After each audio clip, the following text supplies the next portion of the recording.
Enough is enough. তোর কপাল পুড়েছে বলে তুই আমাদের বড়দের নামে যা খুশি তাই বলবি? কতটা চিনিস তুই সুমিতকে? হ্যাঁ, ট্রেডিশন মেনে চলা বনেদি বাড়ির ছেলেও, মিডল ক্লাস ঘরোয়া, ফ্যামিলি অন্ত প্রাণ।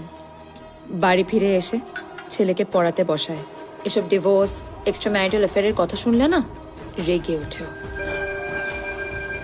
এ কি রেগে ফেললে তুমি? আরে বললাম তো আমি এসে রান্নাটা করছি।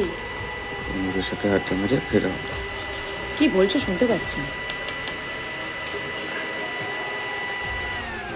এখন শুনবে কি করে বলো? রাজ্যের পিএনপিসি করে এসেছো তো, এখন সেগুলোই কানে বাজছে। কোন প্রেম কেটে গেল, কার বর পালিয়ে গেল, এখন সেগুলো। আরে বাবা, পিএনপিসি তো করেছি, প্রেম তো করিনি। ছাড় ছাড় ছাড়, বিয়ে মোকা। আমার বন্ধুগুলোই না টক্সিক। আর কি বিয়ে ভাঙলো সেই নিয়ে খালি এগুলো তো ভাঙবে। আর আমারও এই ছাড়ো ছাড়ো ছাড়ো আচ্ছা আচ্ছা আচ্ছা, ছাড়ো। আমার কি টেনশন হয় জানো?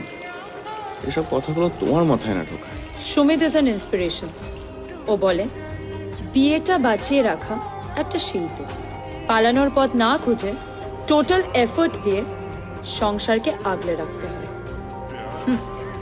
ও যতই সুযোগ পাক না কেন সুমিতকে টলানো যাবে না।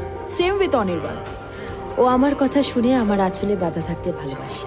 তার মানে তোরা বলার চেষ্টা করছিস যে তীর্থ আমায় ছেড়েছে, সেক্সি রাখিনি, তাই তো? উফ না রে বাবা, শুধু সেটাই বলছি না, আমরা বলছি এখনো চলছে?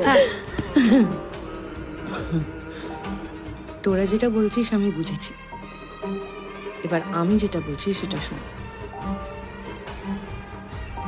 তোদের ভেতরে ভেতরে না একটা দিমাগ আছে যে তোরা তোদের বড়দের আঁচলে বেঁধে রেখেছিস। সেই দিমাগটা একদিন ভাঙবে। এক্সট্রা ম্যারিটালের সাথে বিউটি পার্লার যাওয়া বা জিমে যাওয়ার কোনো সম্পর্ক নেই। সুযোগ পেলে সবাই চরিত্রহীন।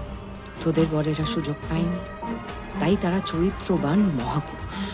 আর তারা সুযোগ পায়নি কারণ তোরা তাদের গলাগুলো আষ্টে পৃষ্ঠে পেঁচিয়ে রেখেছিস।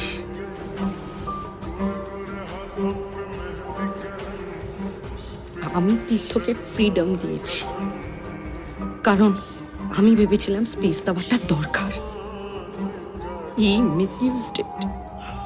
ওই ফ্রিডমের সুযোগ নিয়েই হয়তো ও অ্যাফেয়ারে চড়ে গেছিল।